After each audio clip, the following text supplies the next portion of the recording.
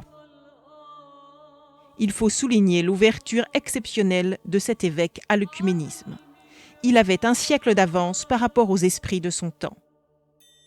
Pour sa part, Jules Ferret était un homme éclectique. Il fut théologien, liturge. Il fut aussi un homme de terrain puisqu'il travailla à la reconstruction de 25 villages au Liban. Puis il participa à l'installation d'une imprimerie à Damas. Cependant, il était taraudé par un souci majeur, celui de la filiation apostolique au sein de l'Église anglicane depuis le schisme d'Henri VIII en 1535. Les deux hommes se lièrent d'amitié et Jules Ferret quitta l'Église romaine.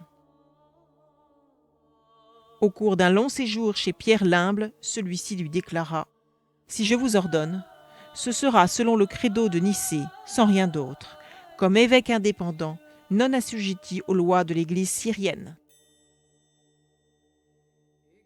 1866 fut une année de grâce pour la Sainte Église en Celtie, selon l'expression de saint Tudual. Jules Ferret fut consacré le 2 juin 1866 comme évêque d'Iona et de ses dépendances.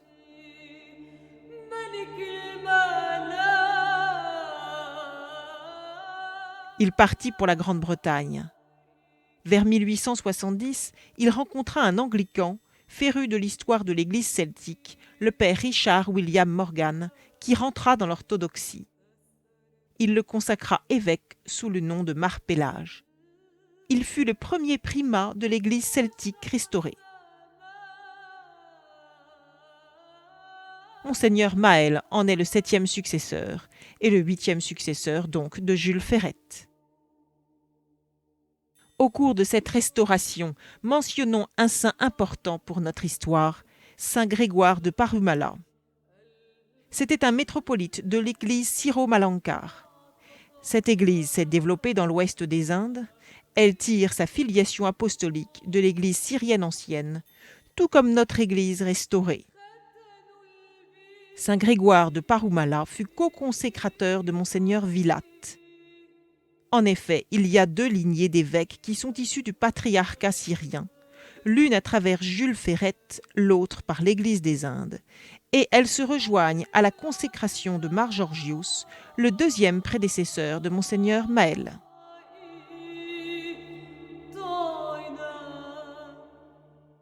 Monseigneur Pierre Ignace III et Jules Ferret furent les instruments que Dieu choisit pour revivifier et réactualiser tout l'héritage de nos pères celtes dont nous venons de parler, en redonnant à la Sainte Église en Celtie une apostolicité. Nous en sommes les héritiers. Ils ne pouvaient imaginer l'ampleur du plan de Dieu. Pour restaurer la spiritualité du christianisme celtique, Dieu choisit, un siècle plus tard, un autre instrument privilégié, Jean-Pierre Daniel. L'an de grâce 1955, au 3e jour de janvier, un ermite se retira dans une langue bretonne. Un après-midi d'hiver, il allait recueillir des pommes de pin dans la forêt proche pour allumer un peu de feu. Parmi les fourrés, les ronces, les genêts qui l'avaient envahi, il devina un antique chemin. Chaque jour dès lors, il travailla à le restaurer. Ce n'est certes pas en tout et pour tout le chemin d'antan, mais ceux qui l'emprunteront retrouveront quelque chose du paysage ancestral et respireront l'air pur d'autrefois et de toujours. Ils trouveront des ombrages aux heures chaudes, des sources qui désaltèrent et des étoiles que nos anciens pères contemplèrent en toute certitude. Que celui qui peut comprendre, comprenne ce que dit l'Esprit à l'Église des Celtes. Cet ermitage prend le nom de Sainte Présence car l'Esprit très saint, en toute vérité, nous a conduits dans toute la vérité qui est l'omniprésent, en ce lieu dédié à sa sainte présence. Cet ermitage de Celtie est l'œuvre unique de l'absolu qui est Dieu, je l'atteste et je le proclame. La bonne main de Dieu était sur moi pour les réalisations matérielles certes, mais bien plus encore pour la restauration spirituelle, puisque, avec les frères de Celtie, nous replaçâmes la Celtie nouvelle dans le flanc percé de notre Seigneur, offrant à l'Éternel, à l'Absolu qui est Dieu, tel de nouveau Melchisédek, le pain et le vin, notre double et unique raison d'être, de vivre et de persévérer.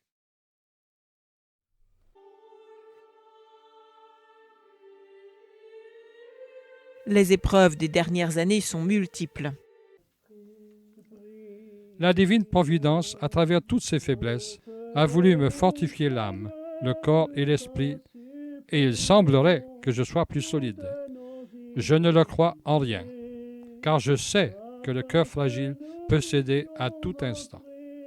Ainsi, le Seigneur sage et puissant m'a mis dans la situation toujours exacte de me confier absolument à lui. C'est pourquoi je puis, à chaque instant, dans le Christ, dire aux Celtes, mes petits-enfants, je suis pour peu de temps encore avec vous. Jésus-Christ notre Seigneur, à qui avec toi et le Saint-Esprit soit tous honneur et gloire dans tous les siècles des siècles. Amen. La vie reprend dans l'ermitage devenu monastère qui abrite 3 frères. En 1995, Monseigneur Maël est intronisé comme primat.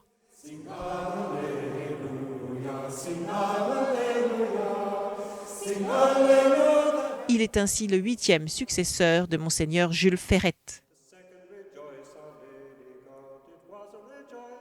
Plus de 20 000 visiteurs passent chaque année et l'Église s'est développée en France, en Grande-Bretagne et en Suisse. Nous terminerons avec cet appel de saint Tudual à chacun de nous.